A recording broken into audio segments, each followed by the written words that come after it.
Nous avons régulièrement besoin dans notre quotidien de nous sentir plus forts. Même si nos polarités sont globalement équilibrées, nous sommes régulièrement confrontés à des problèmes que nous devons gérer. Avez-vous remarqué comment l'être humain se comporte quand il fait face à un problème ? Il a tendance à s'enfermer dans un cercle vicieux de questions fermées et de réponses courtes. Il attend une confirmation ou un désaccord tranché et il est à la recherche d'une solution rapide et de rien d'autre. Comment je vais faire ? Qu'est-ce qui va se passer ? Qui dois-je voir ? Qui peut m'aider ? Pourquoi c'est comme ça ? C'est un peu dans cet état que je vous accueille en consultation pour la première fois quand vous avez un problème avec votre corps. C'est une attitude courante que vous adoptez spontanément pour toutes sortes de tracas. Quand il s'agit de votre santé et de votre bien-être, et que vous vous positionnez de cette manière face à un thérapeute, il ne peut que vous donner ce que vous êtes venu chercher. Un diagnostic tranché et un traitement de cheval qui va éradiquer tout symptôme dans les plus brefs délais. En faisant cela, et bien malgré vous, vous fermez le champ des possibles pour votre guérison. Vous obtenez une solution rapide qui masque les conséquences du vrai problème. Et à force de masquer les conséquences, vous laissez votre corps se dégrader en profondeur tout en cherchant à maintenir votre façade la plus belle possible. Vous croyez vous soigner, mais vous ne faites que cacher la poussière sous les tapis. Si vous commencez un travail sur votre corps avec la croyance que demain sera de toute manière pire qu'aujourd'hui, je ne vois pas l'intérêt d'investir du temps et de l'énergie. Votre engagement envers votre bien-être ne sera pas total. Et si vous me consultez, je serai vite la seule à vous maintenir la tête hors de l'eau. Je crois que c'est cela le plus difficile à comprendre pour l'être humain.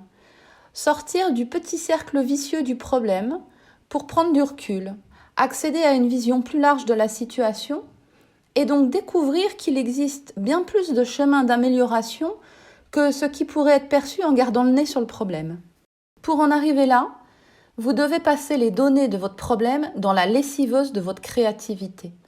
C'est ainsi que vous pourrez accéder à ce champ de résolution bien plus large.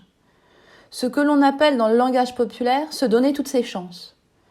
Si vous faites passer vos problèmes dans le filtre de votre créativité, vous allez transformer ceci en questions ouvertes.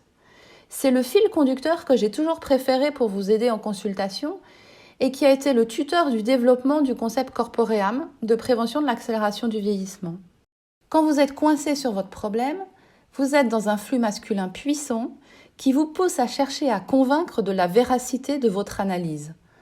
En fait, vous êtes directement relié à des sentiments douloureux d'injustice, de trahison, d'humiliation, d'abandon ou de rejet, et à la peur que votre vie soit pire qu'avant, la peur de souffrir. C'est-à-dire que sans vous en rendre compte, et en utilisant des arguments parfaitement rationnels, vous vous enfermez dans une rigidité définie par le problème et votre volonté de résoudre. Ceci forme un cercle vicieux de questions fermées et de réponses courtes. Vous êtes alors totalement enfermé dans votre flux masculin, dans un cercle vicieux qui s'emballe et qui prend de plus en plus de puissance et qui pourrait bien vous amener à prendre de mauvaises décisions. Le seul moyen pour échapper à cette programmation est de reprendre le processus de créativité en allant chercher en vous le flux féminin que vous avez laissé de côté pour retrouver dans votre vie un équilibre entre votre féminin et votre masculin. Pour relancer ce processus de créativité, il vous faut transformer le problème en question ouverte, chercher d'autres informations et ouvrir le champ. Mais comment amorcer cette démarche ? Il est généralement admis que les humains regrettent toujours le passé. Ont peur du futur, car l'avenir les inquiète, et dans le présent, ils ne peuvent s'empêcher de critiquer. Cela ne va jamais comme ils veulent et ça pourrait toujours être mieux. En partant de cette base qui concerne à peu près tout le monde, vous réalisez que la plupart des personnes que vous rencontrez fonctionnent avec ce modèle humain, vos thérapeutes y compris. Les solutions préconisées étant par définition limitées par l'espoir perçu, s'il y a peu d'espoir, il y aura peu de solutions. C'est pourquoi, lorsqu'avec mes patients j'obtiens des résultats là où il semblait impossible d'en obtenir, il est fréquent que finalement le diagnostic de départ soit changé. On leur dit « Vous n'étiez pas atteint par la maladie machin puisque vous allez mieux alors que c'est normalement impossible ». Au début, je trouvais cela frustrant, car j'espérais que les médecins puissent relayer à d'autres patients que l'espoir est permis. Depuis que je sais cela, je ne me formalise plus. Les rigidités du manque de polarité féminine se cachent un peu partout. Si pour vous et pour votre thérapeute, il est normal que le corps se dégrade en vieillissant parce que le futur est toujours plus douloureux que le présent, alors vous recevrez un traitement qui sera moyen, car adapté à l'idée que de toute manière, demain sera plus douloureux qu'hier. Pour obtenir un traitement qui flirte avec l'excellence et le sur-mesure, il faut que le patient et le thérapeute portent en eux la croyance que demain peut être largement meilleur qu'hier. C'est-à-dire que vous devez savoir repérer ceux qui savent œuvrer pour améliorer les choses et ceux qui veulent juste limiter la casse qu'ils pensent inévitable. On retrouve ce schéma dans toutes les interactions humaines. Il y a ceux qui cherchent à gérer la casse et les problèmes et qui veulent aller jusqu'à les nier ou les camoufler pour éviter de les regarder en face, car persuadés que l'avenir ne peut de toute façon beaucoup s'arranger. Ils passent d'urgence en urgence et de pansement en pansement. Et il y a ceux qui ont pour objectif unique de rendre leur vie de plus en plus plaisante, car ils savent que demain peut être bien meilleur qu'hier, à condition de prendre garde à semer les bonnes graines aujourd'hui pour une belle récolte demain. Ceux qui gèrent les urgences les unes derrière les autres, résolus à ce que la vie soit dure, laissent l'humanité tout entière semer ce qu'elle veut dans leur champ. Là encore, pas de chance ne peut pas être l'excuse de la mauvaise récolte. Ceux qui ne veulent laisser entrer dans leur vie que ce qui est important pour eux, qui est en accord avec leurs ressentis et leurs valeurs, prennent le soin, chaque jour, de sélectionner avec minutie les graines qu'ils plantent. Ils savent que les graines d'aujourd'hui seront la récolte de demain. La mise en place de nouvelles habitudes de santé aujourd'hui se verra dans les chiffres de leur prochaine analyse de sang. Ces personnes ne laissent personne planter de mauvaises herbes ou déverser du désherbant dans leur jardin intérieur. C'est pourquoi il existe des personnes positives pour votre avenir et des personnes négatives. Tout comme vous pouvez être négatif ou positif pour vous ou pour les autres. Dans tous les cas, c'est un choix à faire. Décidez maintenant de sortir de ce cercle vicieux. Mais comment faire ? Commencez par arrêter de chercher à convaincre à tout prix, flux masculin, et essayez de ressentir, flux féminin, de quelle fausse croyance vous êtes victime. N'êtes-vous pas en train d'exprimer à travers votre problème, et sans vous en rendre compte, votre critique habituelle du présent, votre peur de l'avenir et votre nostalgie du passé ? Ne seriez-vous pas en train d'essayer de prouver à tous que vous avez raison, que vous êtes la victime du corps qui ne fonctionne plus maintenant, qui était tellement mieux avant parce qu'il ne disait rien aux tortures que vous lui infligiez, et que vous n'avez vraiment pas d'espoir pour la suite car de toute manière vieillir fait mal ? En vous plaçant volontairement dans un flux féminin quand vous avez des problèmes ou quand vous êtes en conflit avec les autres, cela apaise beaucoup de choses. Aussi bien en vous-même que dans la situation elle-même. Le flux féminin permet de faire lâcher beaucoup de pression et donc de libérer le corps de beaucoup de tensions. Le flux féminin permet de ne plus se sentir face à un mur et donc de retrouver un sens, un espoir, une envie. Le sens, l'espoir et l'envie sont un peu comme des braises qui permettent au feu, c'est-à-dire aux actions, à l'élan, le masculin, de performer, d'avoir une motivation pour agir. C'est pour cela que je vous invite à réfléchir aussi sur la notion de féminin qui anime l'élan. C'est le féminin qui est à la source de la pérennité d'une action. C'est au féminin de rester séduisant et attractif pour que le masculin reste dans l'élan. C'est pourquoi le féminin est la braise de la vie et le masculin son feu. Ce mécanisme de réflexion vous permet de prendre soin de votre corps à différents niveaux. Tout d'abord, vous aurez un état d'esprit gagnant pour prendre soin de votre santé et de votre vitalité. Ensuite, vous ferez diminuer en conscience vos tensions corporelles. Pour finir, vous éviterez de vous engager dans des situations conflictuelles et douloureuses qui auront des répercussions négatives sur votre suspension hydropneumatique, vos chaînes musculaires et tout votre métabolisme. La clé mentale pour utiliser votre créativité dans la résolution de vos problèmes est d'apprendre à identifier et à équilibrer vos pensées divergentes, flux féminin, et convergentes, flux masculin, et à savoir quand les utiliser. Le rôle du coach en santé est avant tout de vous guider à travers cette réflexion vis-à-vis de votre vitalité et de votre confort corporel. Il a des outils puissants et des stratégies pour vous accompagner. Encore faut-il qu'il ait la connaissance de toute la mécanique corporelle que je vous ai transmise en première partie pour vous apporter des solutions sur mesure qui répondent à la profondeur de qui vous êtes. C'est pour cela que je forme des professionnels de l'accompagnement. Il peut être intéressant pour vous de découvrir quelques-unes de ces stratégies. La première chose à faire est de reconsidérer votre problème en termes simples, très clairs et factuels. J'ai mal au genou est totalement flou. Où exactement et quand précisément? À force de se plaindre de douleurs de genoux de manière floue, certains patients se sont retrouvés avec une prothèse de genou à 60 ans alors qu'ils étaient encore capables de marcher 8 km sans trop de problèmes.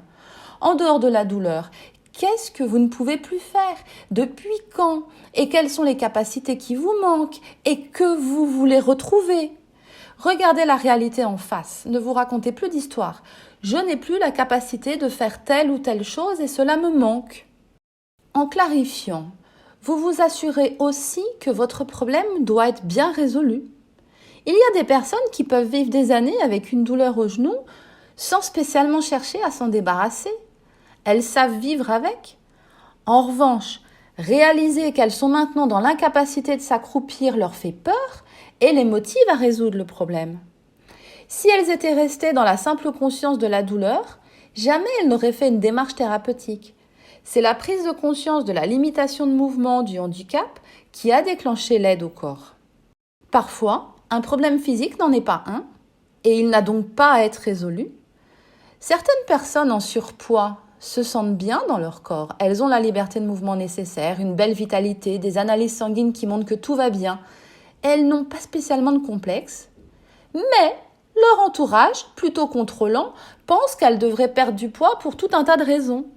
Ces personnes finissent par avoir un problème avec leur poids, alors qu'a priori tout va bien.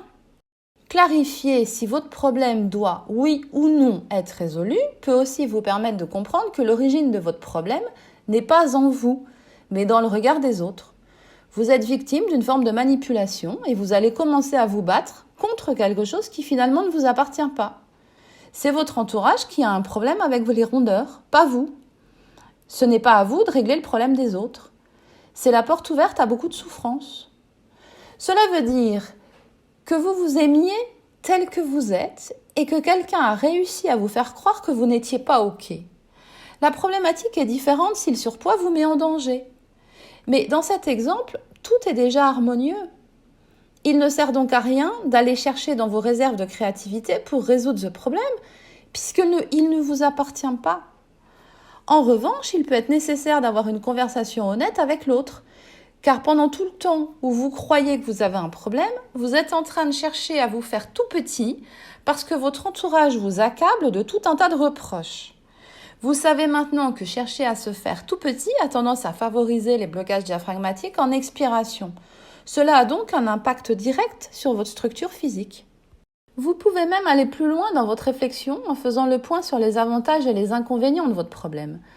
Contrairement à ce que 99% des gens pensent, il existe pour chaque problème de réels inconvénients, mais aussi des avantages qui peuvent en être tirés.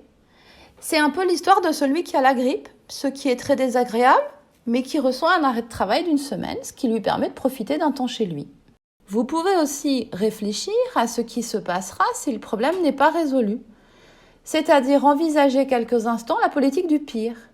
Si votre problème ne trouve aucune solution, au pire, il se passera quoi? Cela vous permet de prendre un peu de distance et de dédramatiser la situation.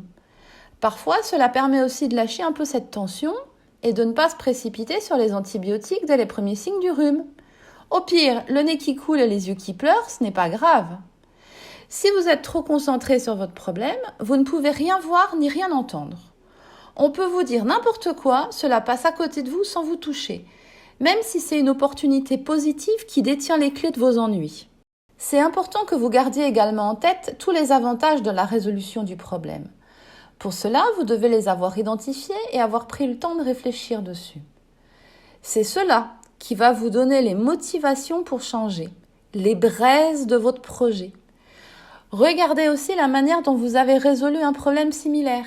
Comment avez-vous déjà fait pour vous sortir d'une situation identique? Qui a déjà pu vous aider? De quels outils et de quels supports avez-vous besoin maintenant? Et les autres, comment font-ils pour se sortir de la même situation? Quelles stratégies ont-ils mis en place? Ouvrez toujours plus de champs à la polarité féminine. Envisagez une approche totalement abstraite? Faites la liste de toutes les solutions à votre problème, même celles qui vous paraissent plus qu'improbables et impossibles à expliquer rationnellement. Des trucs dingues, écrivez tout, ouvrez le champ. Dans la résolution de problèmes, dès que vous oubliez d'aller chercher cette partie féminine qui vous mène à une ouverture de champ, vous vous empêchez d'aborder la situation sous un angle différent. Et vous continuez ainsi à obtenir les mêmes résultats peu satisfaisants que vous avez toujours obtenus. C'est-à-dire que tant que vous appliquerez la recette des crêpes, vous obtiendrez des crêpes. Si vous souhaitez maintenant manger davantage de salade, utilisez la recette des salades. Ne croyez jamais qu'en appliquant les mêmes stratégies avec les mêmes actions et les mêmes idées, vous pourrez obtenir des résultats différents. Changez votre point de vue sur une situation, appliquez d'autres pensées, d'autres croyances, suivez d'autres stratégies, apprenez à découvrir à travers les autres d'autres façons de faire. C'est cela développer sa créativité pour se créer jour après jour la vie la plus proche de qui vous avez envie d'être. Ensuite, appliquez scrupuleusement sans jamais vous arrêter, vérifiez régulièrement que vous êtes sur la bonne voie, ajustez si nécessaire. Cette chaîne YouTube est aussi là pour vous ouvrir un champ de nouveaux possibles en matière corporelle, en vous proposant de nouvelles pensées, de nouvelles connaissances, de nouvelles croyances, de nouvelles actions, pour vous permettre d'obtenir de nouveaux résultats corporels, plus de confort et de bien-être. Si cette vidéo vous a plu, pensez à liker et abonnez-vous à ma chaîne pour connaître la suite. La prochaine fois, nous aborderons la manière dont on peut soulager son corps grâce à ses émotions.